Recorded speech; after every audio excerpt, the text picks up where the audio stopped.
No longer shall your name be called Abram, but your name shall be Abraham, for I have made you a father of many nations. I will make you exceedingly fruitful, and I will make nations of you, and kings shall come from you. And I will establish my covenant between me and you and your descendants after you and their generations for an everlasting covenant, to be God to you and your descendants after you.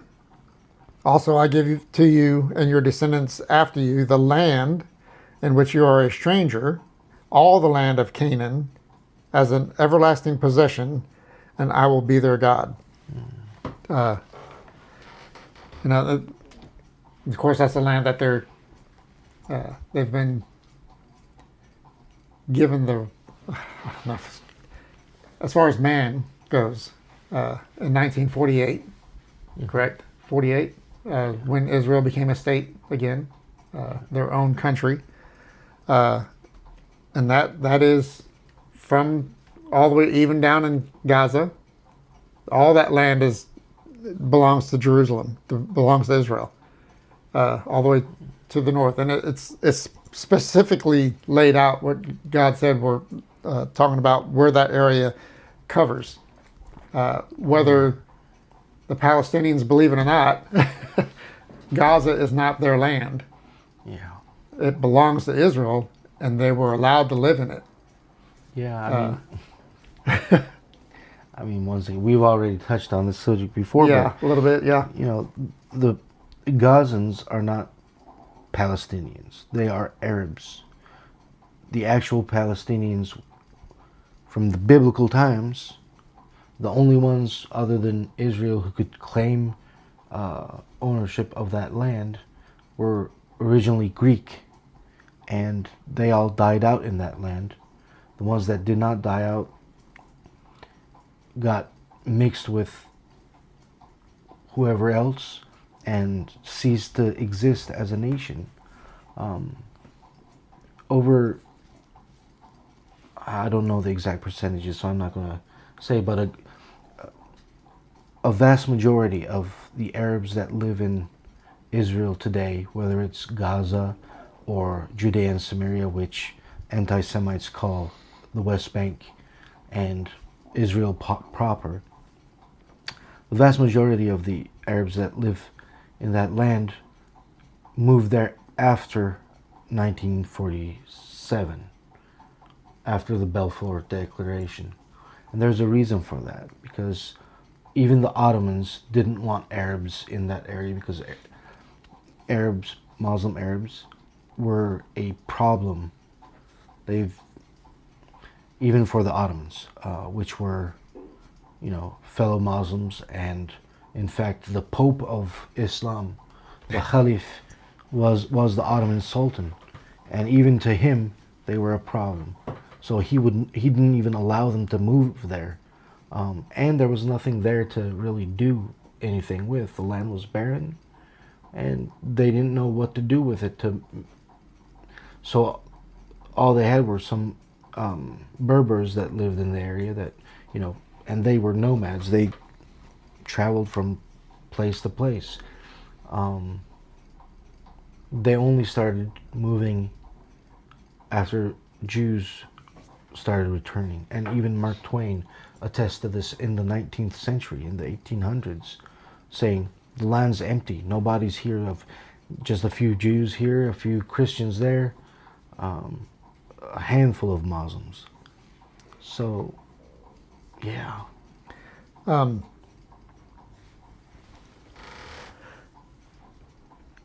If they are Arabs, why are they called Palestinians? That's a good question, because in the 40s, late 30s, early 40s, you know who was called Palestinian? The Jews were called Palestinians. The name of the orchestra in Jerusalem was the Palestinian Orchestra. Probably going to hear a lot of flack about that. Hey, Facts are facts, right? Facts are facts. I mean, facts don't care about your feelings. Mm-hmm.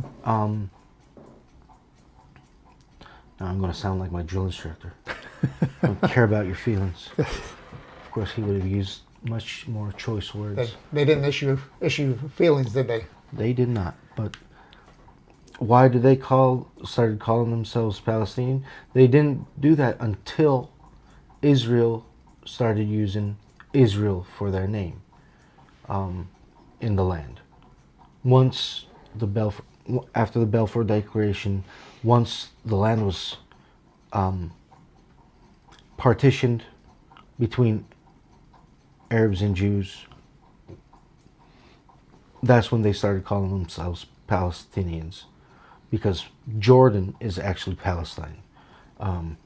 As far as the UN declarations go, as far as international treaties go, Jordan was supposed to be the Palestinian government, and Israel was supposed to be Israel. But of course, the Islamists, the anti-Semites, had a problem with that. They didn't want, and it's worse. Their reaction was worse because it was Jews coming back to the land. But they would have had the same problem, albeit lower intensity, if it was Christians. If there was a Christian nation being formed, let's say like Lebanon, with over 78% being Christian in the 40s and 50s and 60s, until the civil war there, which the Muslims started by massacring thousands of Christians. It would have been the same trouble. They feel like once they've conquered a place, it should always be theirs forever, and if anything changes that status quo, then they'll throw a conniption fit, and well, you see what happened today. But yeah, as far as our text goes, and for us today, we've already said this, but it's a reestablishment of the covenant, right? It's not a new covenant to say, but it is a new covenant in one sense. And that's the tricky thing about covenants in the Bible. And where it comes to a head is between what the church would say the new covenant and the old covenant. And, you know, God's promises are now the church's, not Israel's, the replacement theology crowd. To them, all I can say is go back and study all of the covenants that God made. None of them replace the one prior to that. It takes that as its basis and enlarges it, makes it bigger, adds more stuff to it. It never replaces it. God promised a descendant to Abraham. He promised a certain piece of land to Abraham. Then, several years later, he comes back and says, not only am I going to give you a descendant, I'm going to make you the father of many nations. So that's enlarged. And he says, by the way, I'm going to give you all of this land, not just the sliver that you've been living on, but all of this land. That's another enlargement. And, you know, later on the enlargement will continue as God reenacts, ratifies his covenant with his people. If you're still not convinced, then I'll ask you to go back to Romans. I want to say chapter 9, but I can't remember off the top of my head, where it says that God's giftings and callings are irrevocable.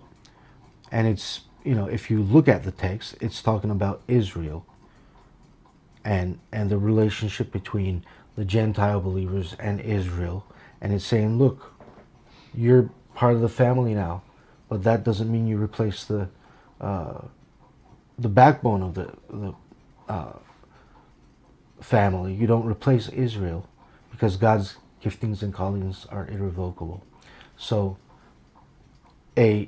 each covenant, each new covenant, does not replace but strengthens and increases the promises of the previous covenant.